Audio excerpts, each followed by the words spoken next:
Jim. Your name is Jim. Yes.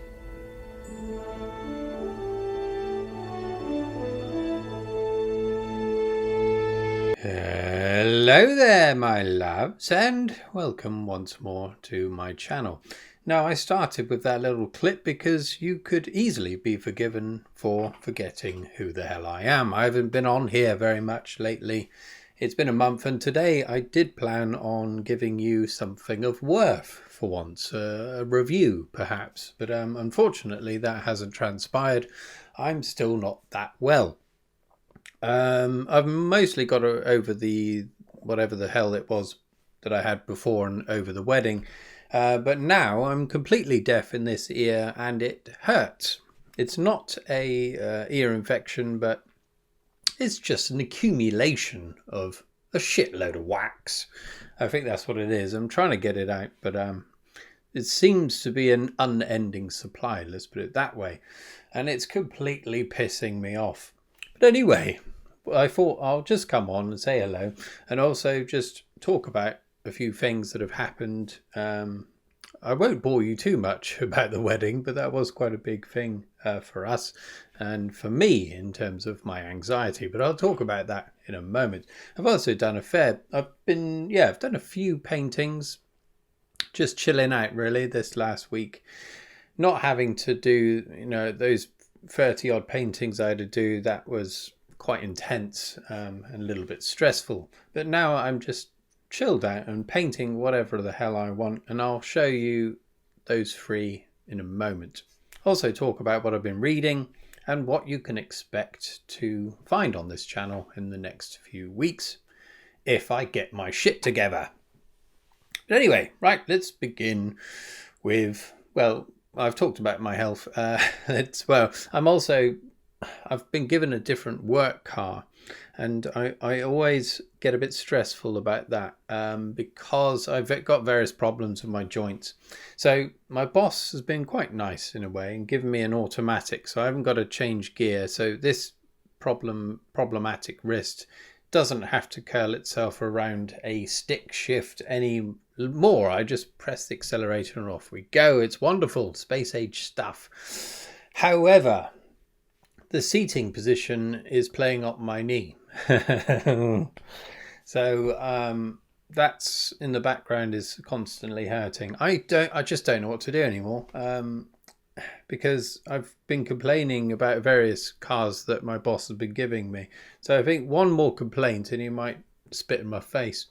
But he does need me as a driver. He's desperate to hold on to me. So I don't know. I just don't know what to do, because we need a vehicle big enough to take 3 children and an escort and myself. So they tend to be bigger vehicles, 7-seaters. And the seating position on those is like you're driving a transit or something. So you're sat upright and your legs are bent.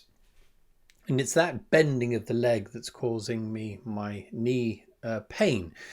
A saloon car, for example, you'd be sat and your legs would be further, they would be straighter, and I don't have any problem with that. But obviously, yeah, it's about the vehicles that they've got, the number of children we've got to carry and all of that nonsense.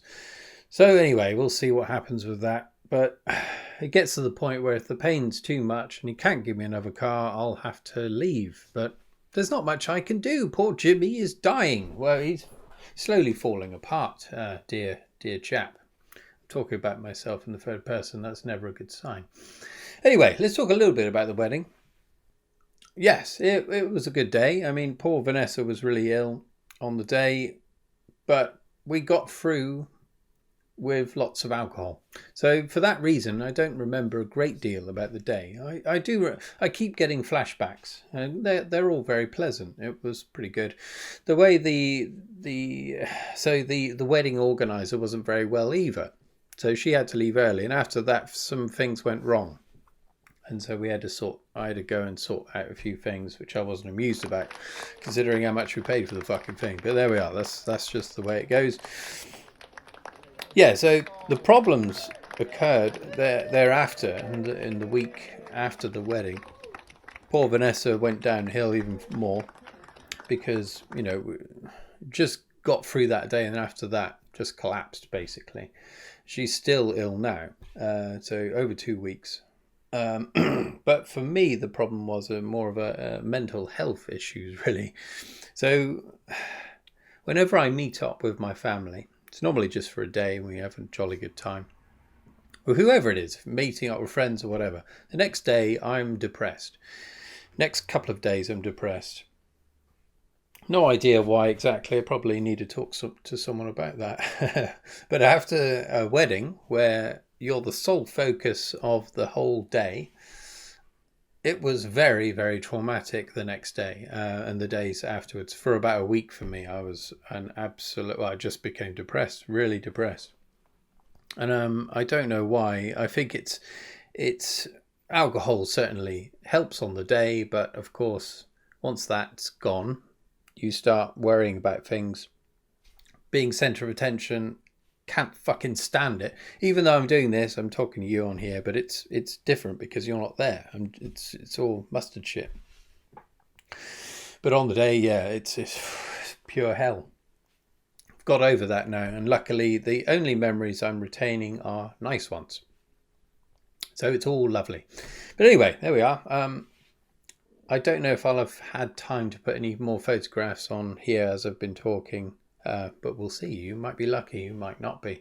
Or you might be just thinking, thank God he's not put any more photographs of the wedding on there. But there we are. The other thing to get used to is wearing a ring. Look, I'm wearing a bloody ring now. And I must say, it takes some getting used to. I can't help fiddling with my ring, if you will. I suppose if I had a fidget spinner, I'd be on it all the time. So I find myself keep taking it off, putting it on other fingers, putting it in my mouth, things like that. So yeah, it's taking some getting used to. I don't know if I'm ever going to fully get used to it. The other problem is, of course, washing your hands. I don't like washing my hands, drying them, and then having a damp patch underneath the ring. I mean, no one likes a damp ring. But anyway, those are problems I'm just going to have to somehow get over. Right. One other thing associated with the wedding, I'm going to pop this out now, is one of the wedding gifts. Thanks to everyone, if you're watching, who gave us gifts or money. Is bloody lovely of you. Thanks very much. But a very important gift, which was only given to me, well, it's given to both of us, but Vanessa doesn't really appreciate it. And that is from my old friend James Griffin, and he rebuilt a Commodore 64 for me. Can you believe that? So he reconditioned the devil, so it wasn't working. The keys are nicely yellowed, which shows it's vintage. It certainly smells like a Commodore 64 as I remembered it from back in the day. The only problem was the F1 key was missing, so he's 3D printed one by the looks of it there. It sticks out like a sore thumb, but it also makes it rather special. So yeah, I'm looking forward to... oh, look at that, it's opening slightly. James, what have you done? No, it's just, yeah, it just needs sticking down or something. I haven't been bashing it around. But anyway, yeah, so the only other thing to get is another monitor that I'd be able to run it off, but we just don't have any space at the moment, so it's going to have to go in storage until we move. But yes, I've got a Commodore 64, which is the very first home computer or means of playing games that we had back in the 80s in our family. So that's going to be a very dear addition to my new man cave when we ever move. Indeed. Right, so what have I been reading? So I've been working my way through the Amtrak Wars, Patrick Tilley's epic post-apocalyptic story. So I'm going to be reviewing that soon. That might be the next thing I do. I'll review the whole bloody lot. Maybe individually, each book. There's 6 books. But as a slight spoiler, I'll just say at this point, that they pissed me off. But once started, I couldn't stop. That's the way it goes. So I've had to slog my way through it. There's lots about it I love. Lots about it that's very interesting, imaginative, world building's brilliant, but there's some other things that let it down, and one of the things is the writing style itself. But anyway, I'll get into all of that the next time I see you, hopefully next week. Got another book haul coming. I got a load of books a month, maybe 2 months ago, a lot of time travel related fiction, vintage science fiction. So I'll be turfing that out. That might be next week. Those are easier videos to do. What else? I've read a number of other books. A Jack Vance one, what is it? The Grey Prince. Read a couple of Vincent King books. So what I might do is another video. I'll just lump those all together and just go through them quite quickly, because I've probably forgotten the main points I would have made anyway. So there we are. Okay, so there we are. That's all of that wonderful stuff is to come. Right, what I might do very quickly now is just show you a few paintings I've been working on. As ever, I'm not prepared, so I haven't got them out, but I'll get them out as we go. The first one to show you is this great big one here. This is just a whimsy, really. It's just something I've been working on. I'll show you. I'll put it close to the camera. The camera's crap, obviously, but you'll get an idea. So I had this idea a long time ago. It's kind of a young lady who's kind of incorporated into a machine. Excuse me. So it's a bit. I mean, there's some H.R. Geiger shit going on there. I mean, you can't deny that. It's my Gestalt style in a way. I didn't use any references for this. I just riffed over. Well, I just made it up as I went along, including this kind of machine head itself. It's completely. I just went with the lines that were determined by the palette knife when I slapped the paint on about 4 months ago. Because it's been in the background a long time. You've probably seen it, like a bright green abomination. But I've just started working on it, and I've done that in it's about 3 days work, I suppose. But lots of underpainting. But I'm just going to keep layering it up and see what happens. Got 2 other ones to show you. I have to go to the drying rack for that. Excuse me.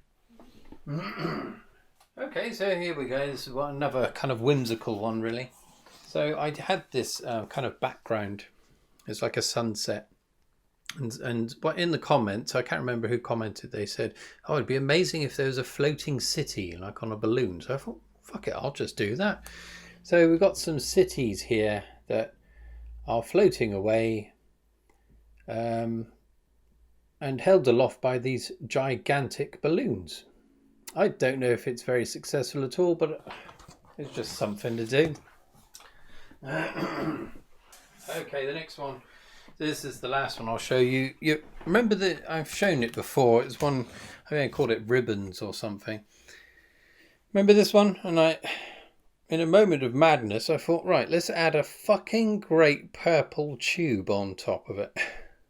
So that's what I did. So, it's just a completely abstract image.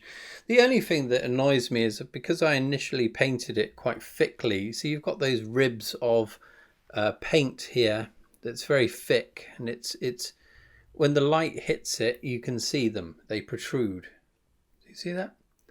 That's the only thing that pisses me off. But as an image, it's okay. But there we are. That's the other thing I worked on. I didn't do much. It was just a bit of a repair job. When I had it in storage, it was butted up against another painting and it lifted a bit of the paint off. Up you go. You fucking swine. Okay, let's leave it there, my loves. I will leave you with one last mention of the wedding. And it's a little clip of me chasing some children. My nieces and nephews. But to the casual observer, it does look a bit dodgy. This kind of vaguely Fagin-y old man chasing young children. But it's all very innocent, and they always enjoy me chasing them. So there we are. Enjoy. Right, let's leave it there. Thanks for watching. If you have, apologies that it's another ramble fest and minimal effort on my part. But there we are. We're all up to date now, and hopefully next week we will crack back on with the meat and 2 veg that you normally like to ingest. Sorry, I don't know where I'm going. Anyway, cheers for watching, and cheerio. See you next time. Cheerio.